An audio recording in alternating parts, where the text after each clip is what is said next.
16 animals are pushing their way back into the Appalachian Mountains, and one of them had been missing for roughly 120 years. There's elk bugling across a Kentucky coal field where the last one died in the 1800s, a trout whose slow retreat up cold streams tracked a full century of logging and acid runoff, and a cat that federal authorities declared extinct while people kept swearing they saw it. But the creature at number 1 didn't return through any stalking program, any release truck, or any plan. It simply turned up in high forest, nobody put it in, and to this day, no one can fully tell you how. I gathered stories like these into a book called The Appalachian Mysteries Collection. If you want it, it's there, that's all. Number 16, the animal that rebuilds water. American beaver, headwater streams, West Virginia, and Virginia. The most consequential animal on this list is one you'll almost never photograph. The American beaver was trapped nearly out of existence across the Appalachians during the fur trade. Gone from the headwater streams for generations. Now, it's back in the mountain hollows of West Virginia and Virginia, and it isn't just living there, it's rebuilding the terrain. Picture a dry, rocky gully that, within a couple of seasons of a beaver moving in, becomes a flooded pond ringed by dead standing timber and slow black water. To a road crew, that's a plugged culvert and a washed-out grade. Ecologically, it's repair. Those ponds slow runoff, recharge groundwater, rebuild wetlands that logging erased, and buffer the whole system against drought. This is confirmed keystone species science, not a hopeful guess. One beaver family changes the water table for everything downstream. And that water, it turns out, is an invitation. Hold on to these ponds, because they come back later in this countdown carrying passengers nobody expected. The beaver doesn't get the postcard. Its water does the work. And the work is only beginning.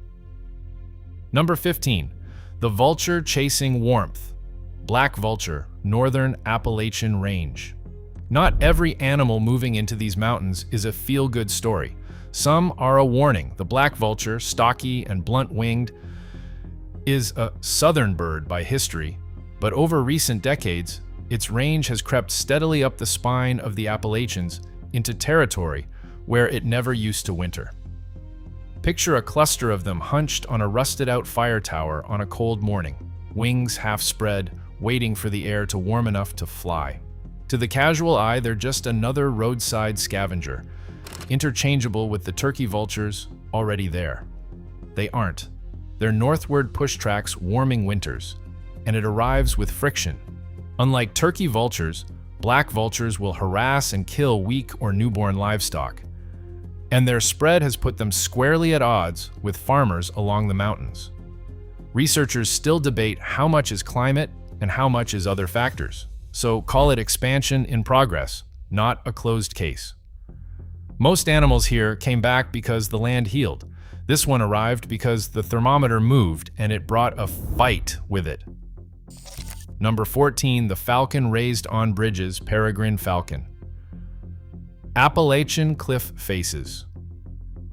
Here's the part of the peregrine's comeback that never makes the fastest animal on Earth trivia. A lot of them were raised by hand on bridges. Across the eastern United States, the peregrine was effectively erased in the mid-20th century. Its eggshells thinned to failure by DDT climbing the food chain. Functionally, it hit zero in the east, with every cliff eyrie empty. So biologists tried something odd. Using a falconry technique called hacking, they placed captive bred chicks on artificial ledges, some on Appalachian cliffs, but many on tall river gorge bridges and city structures that mimicked the cliffs the birds had lost, and fed them through hidden chutes so the young never imprinted on humans. Picture a falcon folding into a dive off a steel bridge span above a gorge, dropping faster than anything alive on the continent, hunting from a perch a highway crew built. The species did not just get restocked, it got retaught where to live. And some eastern peregrines still prefer man-made cliffs to real ones. The fastest thing in the sky here learned to nest on our infrastructure, one hand-raised chick at a time. Number 13, Too many, then too few. White-tailed deer, Appalachian Plateau. The white-tailed deer has a reputation that hides its own history, and it's stranger than it sounds. Today, across the Appalachian Plateau, the deer is a nuisance. Roadkill on every two-lane, gardens stripped bare, herds thick enough that biologists worry about the forest itself. Picture a dozen of them browsing a reclaimed strip mine bench at dusk, unhurried, treating cleared industrial ground like a private meadow. Now flip the calendar back 100 years. Around the turn of the 20th century, market hunting and habitat collapse pushed white-tailed deer to lows so severe that a sighting was rare across much of these mountains. The recovery, driven by hunting regulation and restocking, didn't just work, it overshot. Now the animal that nearly vanished eats out the understory, thins the wildflowers, and quietly decides which tree seedlings survive to become the next canopy. It's not a background success anymore. It's a management headache that proves a comeback has no built-in break. Sometimes taking the mountains back goes further than anyone planned, and the forest is still adjusting to the excess. The entries so far were the visible ones, animals you can spot from a car window or a roadside pull-off. That layer closes here. What follows hides in deep timber, hunts after dark, or was pushed so far into the hollows that its return went unnoticed for years. Number 12. The owl you only hear, barred owl, mature Appalachian forest.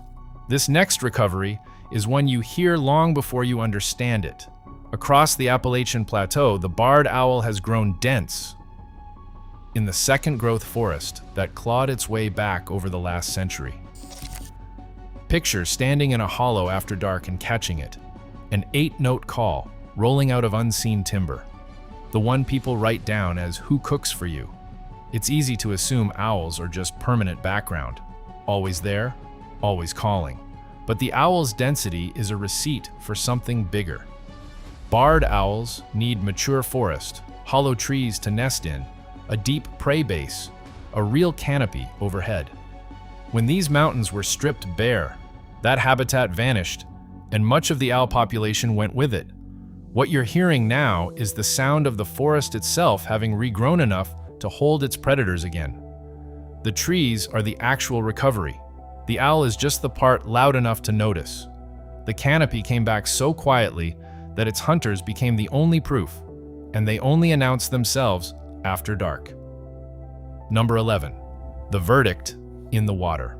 North American river otter, Appalachian watersheds. Forget the playful otter footage for a second, because this animal's real job here is as a lie detector for the water. Across much of West Virginia, Tennessee, and North Carolina, the North American river otter was wiped out completely. Gone from watersheds it had lived in for millennia, a casualty of trapping and water too foul to hold the fish it eats. Picture an otter sliding down a muddy bank into a river that, a few decades earlier, would have starved it. That's the angle most people miss.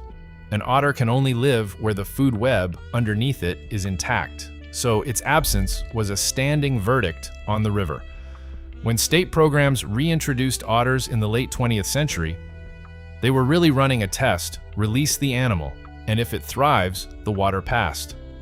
It's a documented restoration, but the otter itself was almost incidental. The truer recovery happened out of sight, in cleaner water and rebuilt fish populations, years before the first otter was ever let go. The otter is just the part of that cleanup you can actually watch swim. Number 10. The fish that measured everything.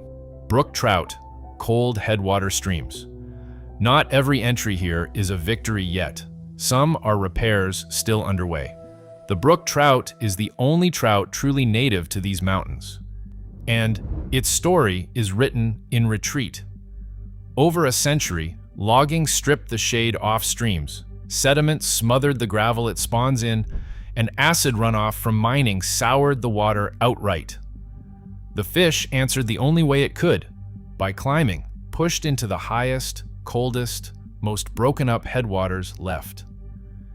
Picture a shaded spring seep near a ridgetop holding the last genuinely cold water for miles. A few brook trout hanging in it like the survivors of a long eviction. That's not where the fish wanted to be. It's where the damage cornered it. Its retreat mapped the harm almost perfectly, elevation by elevation, like a gauge you could read off the mountainside.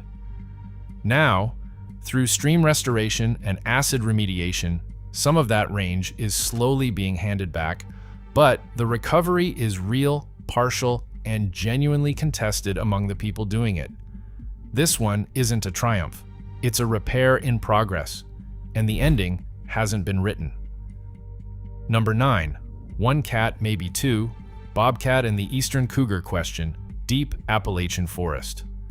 Here the list splits, because these mountains hold one cat that's genuinely back and another that officially doesn't exist anymore, yet won't stop being reported. The bobcat is the real one, quietly rebounded through the deep hardwood forest of the central and southern Appalachians, and most people never lay eyes on it. The stranger case is the one on paper. In 2011, the U.S. Fish and Wildlife Service formally declared the eastern cougar extinct, an official ruling that a native animal was gone for good. The mountains apparently didn't get the memo. Sightings kept pouring in, and here's the twist most retellings skip. Some of them are real cougars. The confirmed ones just aren't eastern cougars. They're western mountain lions dispersing thousands of miles east. Like the young male tracked from South Dakota all the way to Connecticut before a car killed it in 2011. So the animal people report isn't a ghost and isn't quite a return. It's a different cougar wearing the empty niche of the extinct one. Picture eye shine at the edge of a trail cam and a species the government says can't be there. In country, this folded and forested, extinction and arrival can look like the exact same animal. If a story like that, an official extinction the landscape keeps arguing with, is your kind of thing, that's most of what's in the Appalachian Mysteries collection. It's there if you want it, no pressure, either way. Number 8. The Capital Under the Rocks. Endemic salamanders, southern Appalachian streams. Take a breath here, because in the middle of all this reclaiming, there's one thing that never had to come back. It never left.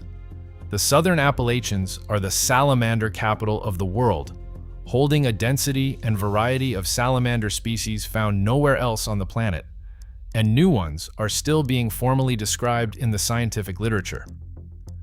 Picture lifting a flat, wet rock out of a cold stream bed and finding, underneath it, a creature whose entire global range might be a few ridgelines you could drive across in an afternoon. Most people file salamanders under generic pond life, interchangeable and forgettable. They are the opposite. Many are deep-time endemics, lineages that diversified across these isolated stream systems over enormous spans of time. Some are so restricted that one mountain holds a species, and the next valley holds a different one entirely. And the inventory isn't finished. Researchers are still splitting old species into new ones and finding populations that match nothing named. While everything else on this list was busy leaving and returning, the richest life in Appalachia just quietly stayed. We simply never finished counting it, and the map is still being drawn under every rock. Number 7. Bugling over a coalfield elk, Eastern Kentucky Reintroduction Zone. There's a sound in eastern Kentucky now that had not crossed these mountains since around 1850. Elk once ranged across the whole east and were hunted out of it entirely, gone from Kentucky by the mid-1800s. Then, starting in 1997, the state began releasing elk onto some of the most abused ground in the region, reclaimed surface mines, the flattened, grassed-over benches left behind after the coal was stripped out. Here is the number that stops people. From about 1,500 animals released, the herd has grown to more than 10,000, the largest elk population anywhere east of the Mississippi. Picture a bull standing on that engineered plateau at dusk, head thrown back, bugling across land that was an active mine within living memory. The irony runs deep. The same strip mining that scarred the landscape produced the open grassland elk prefer, and a species erased by 1 century of extraction came back on the wreckage of the next. It now pulls hunters and wildlife tourists into counties the coal economy walked away from. Nobody planned it as poetry, but the most damaged ground in Appalachia grew the biggest comeback on this entire list, and you can hear it for miles. Number 6, the bird they rebuilt, wild turkey, southern Appalachians. Here's a bird that had the same brush with disappearance the deer did, and pulled off the same improbable recovery. You just stop noticing because it's everywhere now. Across the southern Appalachian highlands of Tennessee, North Carolina, and Virginia, the wild turkey struts across yards and stops traffic on ridge roads like it owns them. Picture a gobbler stepping out of the tree line onto a logging road at first light, unbothered by the truck idling 20 feet away. That everyday boldness is the trick. By the early 1900s, this bird was nearly a ghost across the whole region, hammered by unregulated hunting and the clear cutting that stripped its habitat to stumps. In some states, the population fell to a few thousand birds clinging to the most remote pockets. What brought it back wasn't luck. State wildlife agencies spent decades trapping survivors in rocket nets and hauling them into empty forest, seeding one ridge at a time. It's confirmed, unglamorous, and enormously effective, one of the earliest big wildlife restorations on the continent. The bird you dismiss as background noise almost disappeared entirely, and the woods it struts through were replanted with it in mind. Everything so far, even the birds knocked down to almost nothing, shares one comfort, a mechanism you can name. A stalking program, a banned chemical, a protected core. The last few let go of that certainty by degrees, and the animal gone for 120 years is the one nobody can account for at all. Number 5, the logo that nearly vanished, American black bear, Great Smoky Mountains, and regional core. The black bear is on every regional logo, gift shop shelf, and park sign in the southern mountains, which is exactly why almost nobody realizes it was once cornered into a handful of valleys. Skip the standard bears are backline, because the real story is where they hid.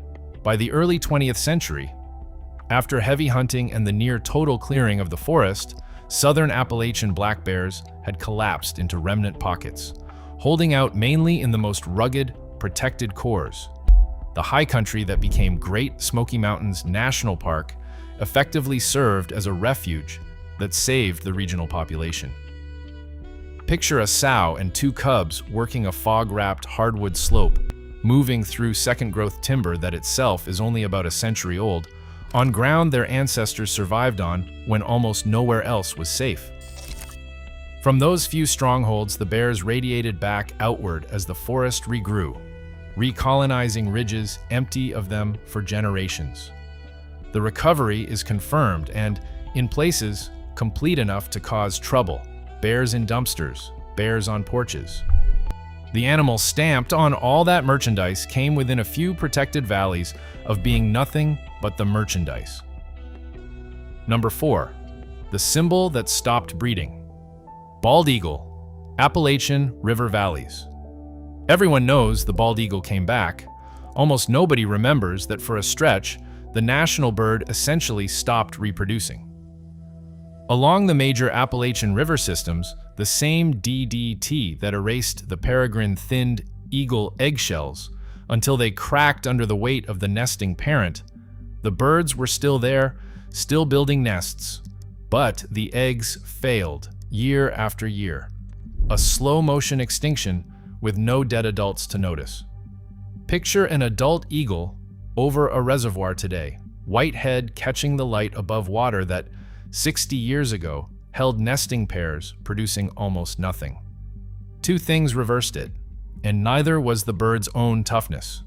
The 1972 ban on DDT pulled the poison out of the food chain, and decades of cleaner water rebuilt the fish the eagle hunts. That second half is the quiet callback.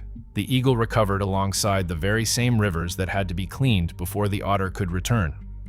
The country's most photographed symbol didn't get shot out of these valleys. It got quietly switched off at the egg and then, just as quietly, switched back on. Number 3. The life the water brought. Beaver pond wetland species, Appalachian headwaters. Go all the way back to where this countdown started, because the beaver that opened this list built something a whole second wave of animals moved into. When a beaver floods a dry mountain gully, it doesn't just make a pond, it manufactures habitat that wasn't there, and the mountains start growing new wetlands from the ridgelines down instead of up from the lowlands. Picture wood ducks paddling across black water ringed by dead standing timber, a heron stalking the shallows, frogs and dragonflies thick in the summer air, all of it centered on a spot that was bare rock and runoff a few years before. This is the cascade effect, and it's well-documented ecology, not a hopeful guess. One keystone engineer returns, and dozens of other species move in behind it, riding infrastructure they could never have built themselves. The waterfowl didn't need a reintroduction program. They needed the water, and the beaver supplied it. That's the part the lonely beaver on a log postcard always misses. The animal that opened this list didn't just come back, it brought company, and the company is still arriving on every new pond. Number 2, the predator. No one noticed Fisher, Northern, and Central Appalachian reintroductions. Most people in these mountains have never heard of the animal quietly retaking their ridges, and that anonymity is the whole point of this entry. The fisher is a large, dark member of the weasel family, a forest predator trapped out and cleared out of the Appalachians long ago, but unlike the elk or the eagle, its return came with no fanfare, no mascot, no economic windfall, and reintroductions in Pennsylvania and West Virginia simply released relocated animals into the timber and let them disappear. Picture a low, dark shape crossing a snow-dusted logging grade at the edge of dusk, moving with the flowing, close-to-the-ground gait of a weasel scaled up to house cat size, then gone. Here's the specific that earns it a spot this high.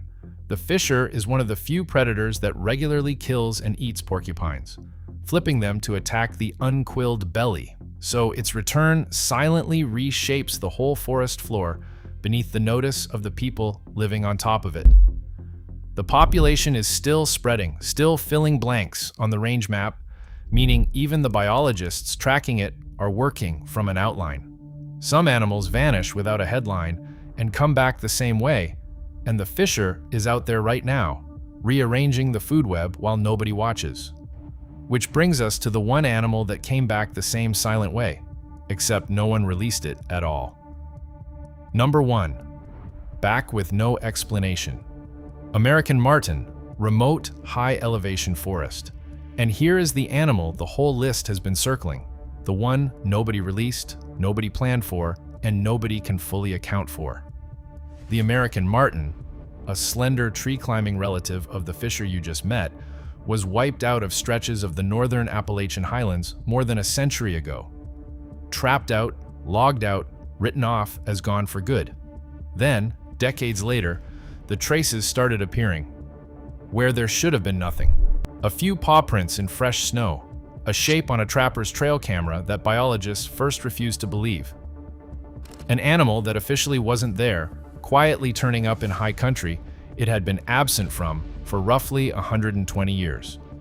And this is the part that separates it from every other entry. There is no release truck to point to. In Vermont, where this played out most clearly, martens appeared in the middle of the state, and genetics still can't fully settle where they came from.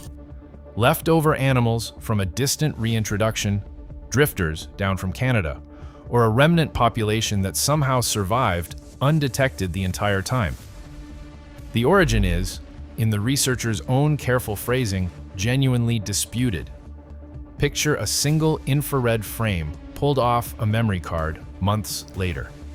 A long, low body on a snow-covered log at elevation, unmistakable and completely unaccounted for. And when martens are confirmed in a sensitive spot, the exact location often doesn't get published at all. Wildlife agencies routinely withhold coordinates for vulnerable species, so the animal's own map is partly kept secret from the public on purpose. Every other creature on this list came back because people made room for it. This one let itself back in through a door nobody remembers leaving open. And the honest answer to how many are out there and how they got there is that we still don't know. So the emptied, logged-out Appalachia is only half the map. The other half is quietly refilling with animals people swore were gone for good, some of them without asking permission. Tell me down in the comments which one has turned up on a ridge or down a hollow near you that outsiders would never believe could survive there. Subscribe so you don't miss the next one. And if you want more stories like the martens, the Appalachian Mysteries collection is there whenever you're ready. That's all.